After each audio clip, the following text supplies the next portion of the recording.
Traders, this is Mobile Stocks, the platform that teaches and promotes people with full-time lives how to part-time trade and invest in the stock market.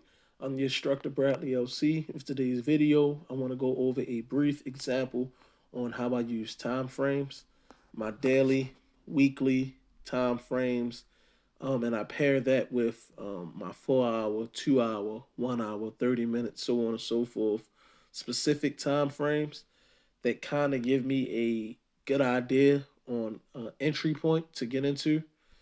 My rule of thumb I always teach my students is I like to buy calls on red days and I like to buy puts on green days.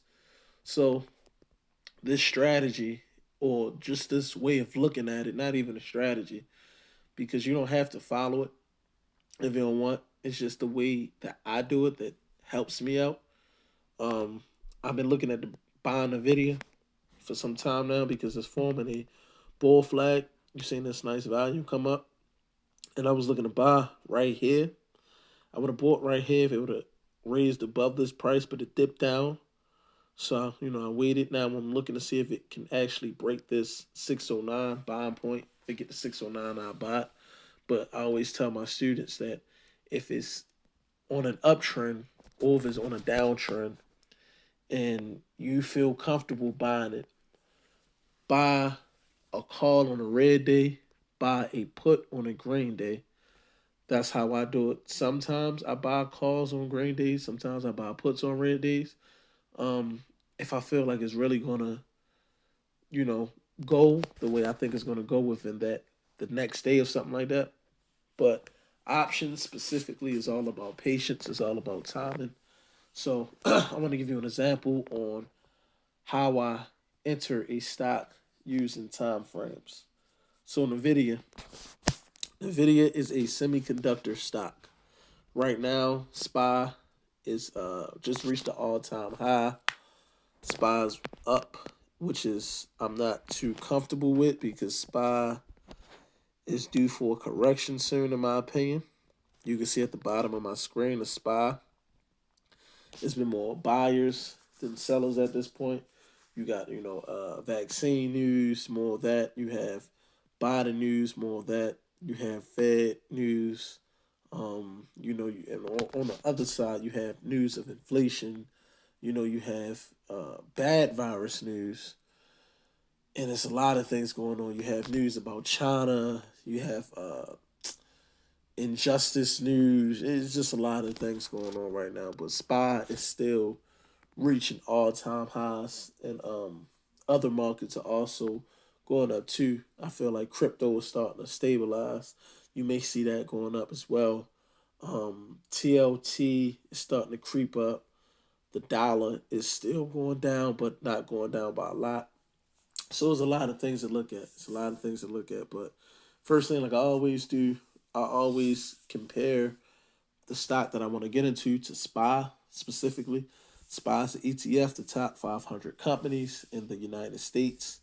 SPY 500 represents that. So I like to compare whatever stock I'm going to get into to SPY. Or even if I want to get into an ETF, I like to compare it to SPY. So you can see that NVIDIA has been recently going down, but it looks like it's coming back up. You can see that SPY is still going up. So that tells me that it's still a buyer's market, in my opinion. Um, when I trade, I always tell my students to trade what you see, but take your thoughts with you and keep that in keep that in your mind. You know what I mean? So to clarify that up, I think my thoughts is that the market is gonna correct itself soon, very soon. It's gonna have a pullback. It's gonna screw a lot of people over. That those are my thoughts. But what I'm seeing on the charts, I'm seeing a lot of stocks, a lot of ETFs still going up. So if I was to trade what I think, I would be incorrect and I'd be losing money right now. So I got to trade what I see. And what I see is stocks still making all time highs and buyers are still buying. So that's what I'm going to trade. But what I think that the market will go down soon. So when I do place these bullish trades, I may have to buy closer in the money and buy shorter contracts so I can get in and out That's my strategy behind that versus buying a longer contract and, you know, holding on to it. So if it dips down, it won't dip down too much and I lose a huge percentage in my option chain, my option contract. So that's the way I kind of combat that. I trade what I see, but I keep my thesis in my head. And, you know, the way I balance my portfolio, I have stocks that I buy puts in, and I have stocks that I buy calls in. So whichever day you catch me, I can have a day where I'm down a lot with my calls, but my puts are up a lot, and vice versa. I can have my puts are down with my calls up. So my account is steady climbing, my account is steady moving forward because I have a balance of calls and puts. And you just got to know when to sell your calls and you got to know when to sell your puts. So I teach my students how to do that, how to create an account where you have a balance of calls and puts based on the specific sector at that time that's performing, for the upside or the downside. So, Nvidia, you can see that it's going up a SPY. That's a good thing. You can see that recently Nvidia has ran up with a lot of good volume. Whatever news word was good, it came back down. Like I said, it was forming a bull flag right there. It bounced down on support. Now it's going back up. Like I said, 609 would be where I would buy it. And I will hold it to about, I don't know, maybe 620 at the most. If it would start to lose traction when it gets to 620, because 620 is another um, resistance you can see. So if I buy a 609 right here, this resistance point, and they break up to 620, that's a nice profit that I take. I'll probably sell some of it, hold it, and if it's like a true bull flag and 609 holds up, Nvidia has a high ATR, so this thing can really fly. So this thing can give me $20. Hold on, this thing can give me more than $20 in a week. In a week, it can give me about $40, $50. Looking at the bottom. Yep, $65, $55, 40. This can give me between $60 and $40. Looking at the ATR in a week. So I could really make some money off of this. But with that said, the contracts are a bit more pricey on this. So, for someone with a small account, you will probably want to buy more out of the money than at the money or in the money. So you will probably want to make your entry point at 620. You want to buy a strike price for 620 or higher. Buy it for about, what's this right here? 630, and let it go to like 640, 650. Still make about $10, $20. You understand what I'm saying? So when I'm looking at the daily, like I said, I want to see where I want to get in my entry. Like I said right here, it's my 609. You can see it bounced down. It skipped up. Now, I won't buy Nvidia until I see it get to about 609 and break that. You can see it's still climbing, but you can see on Friday, this is a doji candlestick right here, meaning it's undecided. It ended green, but it's still undecided. And you can see that it still jumped up, so it wasn't a lot of volume into it. So the market is still kind of iffy about it. So I wouldn't get into Nvidia until it gets over 609. So you see that on my daily. So I'll then want to go over to my weekly and see if my weekly looking the same or is my weekly showing me something different. So if I look at my weekly, I see my channel right here going up. See the strong candle wick right here for that week. It's coming up. It's in my box. That's good. If I look at my time frames, I pretty much just want to see if all my time frames match my daily and my weekly. You can see that it pretty much matches. This line right here, this blue line, represents the resistance that's holding us back. If it breaks above the blue line, I want to see if it can get above the black line. Now, you notice I'm not using MA lines. I can show you an example with MA lines next, but I really like to use just the lines that I draw. Um, to me, it works better, but I'm going to show you an example of both. So you can see right here, it's kind of sitting on my blue line. You know, you want to see it getting up to that black line.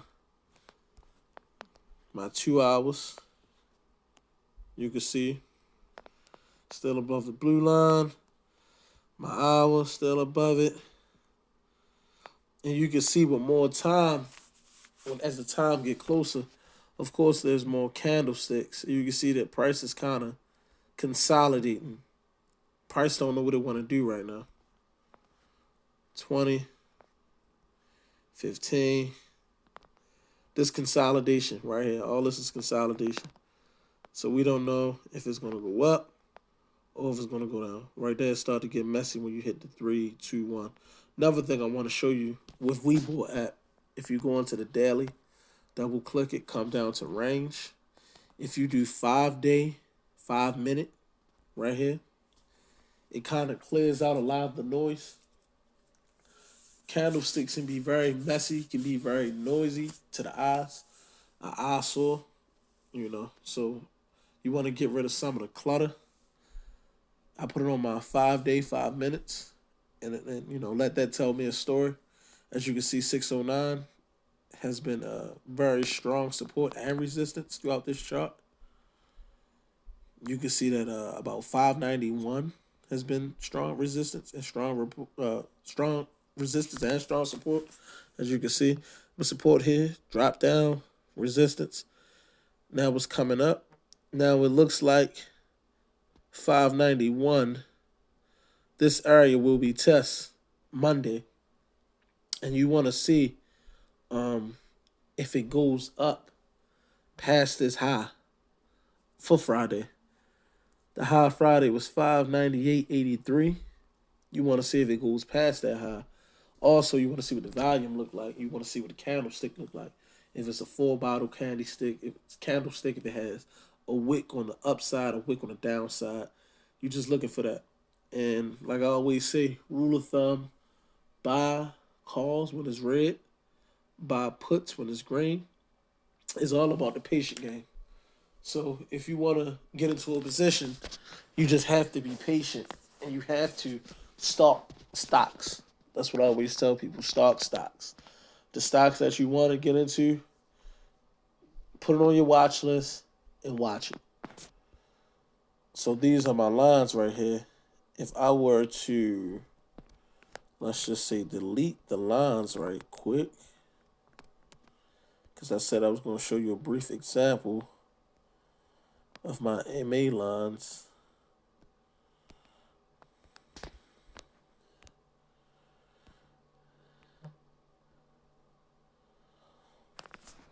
A brief example of my MA lines, you can see right here, bounced off of my 200,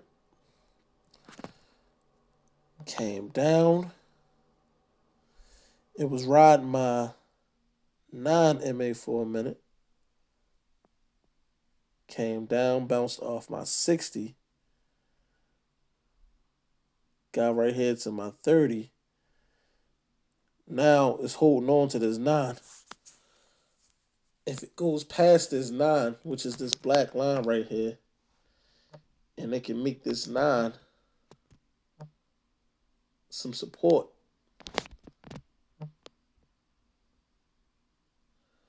Support would be about right here. That's a possible entry point.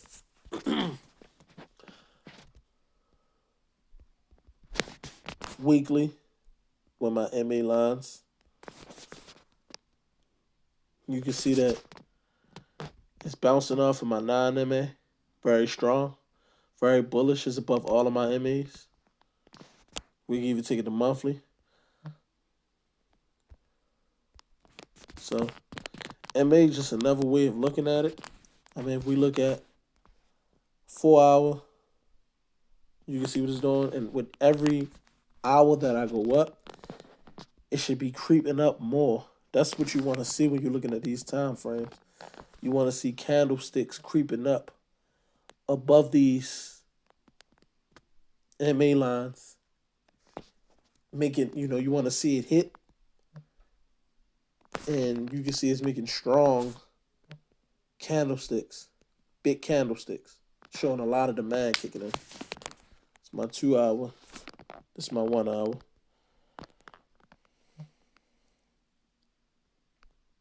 Strong demand kicking in. This is what you want to see. 30 minutes. You can see it's above. At this point, it's above my 200 MA line at 30 minutes. And if you don't know, the 200 MA line is a very strong bullish signal when price get above that. That's at my 30 minutes. We could do 20. We could do 15. You go through all of it. And last but not least, one of my favorites, like I said, my 5-day, 5-minute. You can see that. That little green dot is above all of my MA lines. So this thing can really rip. It's either going to go up or it's going to go down.